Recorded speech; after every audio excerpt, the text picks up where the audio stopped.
Sa ikatlong taon ng pandemic, may mga Pilipino pa rin na may alinlangan sa pagpapabakuna laban sa COVID-19. Ayon sa survey ng social weather stations noong December 10 hanggang 14, sa 13% ng mga hindi bakunadong Pilipino, 69% ang nag-aalinlangan pa rin magpabakuna. 12% naman ang gusto magpabakuna at 19% ang hindi pa makapagdesisyon. Ginawa ang survey sa 1,200 respondents na may edad 18 pataas. May margin of error ito na plus minus 2.8.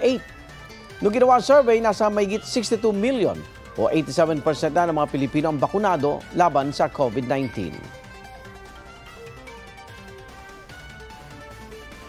Kapuso, mauna ka sa mga balita. Panoorin ang unang balita sa unang hirit at iba pang award-winning newscasts sa youtube.com/GMA News. I-click lang ang subscribe button. Sa mga kapuso abroad, maaari kaming masubaybayan sa GMA Pinoy TV at www.gmanews.tv.